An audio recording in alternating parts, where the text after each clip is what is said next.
Et je pense qu'aujourd'hui, il y a aussi cette stratégie-là, ou en tout cas, cette volonté de la part de Stipe Miocic de se dire, bah mine de rien, là, il affronte John Jones, qui est peut-être le combattant au Fight IQ le plus développé dans la cage, tout simplement, et donc de se dire, on a intérêt à avoir un game plan aux petits oignons et à être aussi bien préparé tactiquement. Et donc c'est pas forcément physique aussi. Il y a peut-être une autre volonté, c'est de se dire, bah là, le combat, parce que faut quand même ajouter que le mec qui gagne ce combat-là, vous affrontez Francis ensuite pour le titre.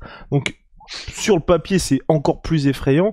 Mais aussi, enfin, vous mettez votre famille à la, enfin, les mecs sont déjà à l'abri. Mais ce que je veux dire, c'est que c'est un combat peut-être encore plus lucratif. Enfin, en tout cas, ça aura des airs de super fight, le combat qui arrive après. Donc je pense que pour Stipe, il y a aussi cette volonté-là, même si moi je sais pas ce que t'en penses.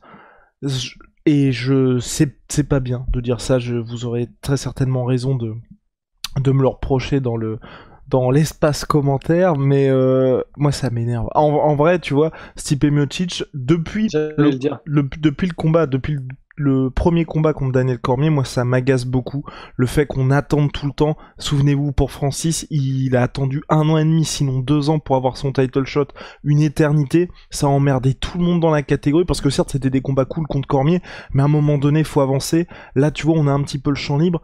Si ça se passe en septembre, après que Gane soit revenu, après que Tuivasa soit revenu, après qu'Aspinall soit revenu, après que Blade soit revenu, on sera pas passé à autre chose, mais on sera en mode, bah putain, faut que ça avance au sommet aussi, parce que là, vous faites chier tous les jeunes. Mais c'est ça qui m'embête un peu. Ouais, je suis d'accord. C'est difficile. On peut pas, je pense qu'on peut pas lui en vouloir à Stipe Miocic de vouloir. Il a raison. Il a raison. Ouais, voilà.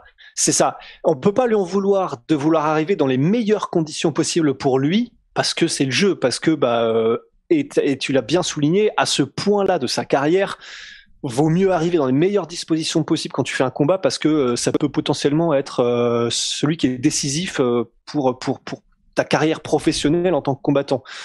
Donc ça, c'est vrai qu'on peut difficilement lui reprocher.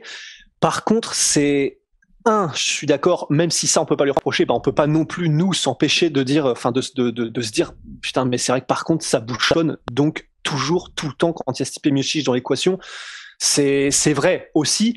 Et j'ajouterais en plus de ça que c'est vrai qu'au niveau com, en fait, on a souvent eu ces débats à propos de Stipe Miocic, de pourquoi est-ce que ça ne prend pas.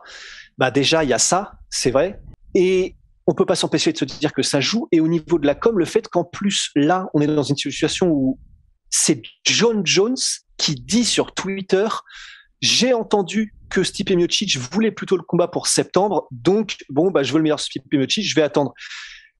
Si ça se trouve, il va nous donner tort, il va nous cramer au lance-flamme. Miocic, il va arriver demain avec un post ou une interview chez El Elwani ou sur Instagram en mode, voilà pourquoi je veux le combat pour septembre, voilà pourquoi ça va être une dinguerie, je vais tous vous montrer, machin.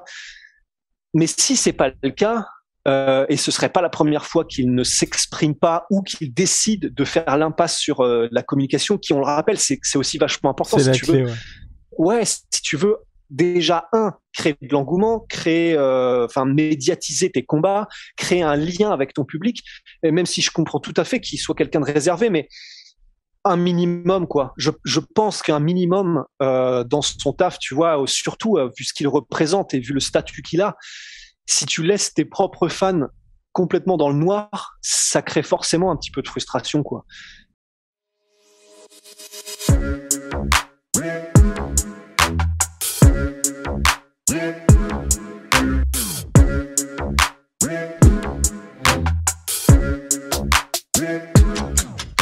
I'm fucking coming for you!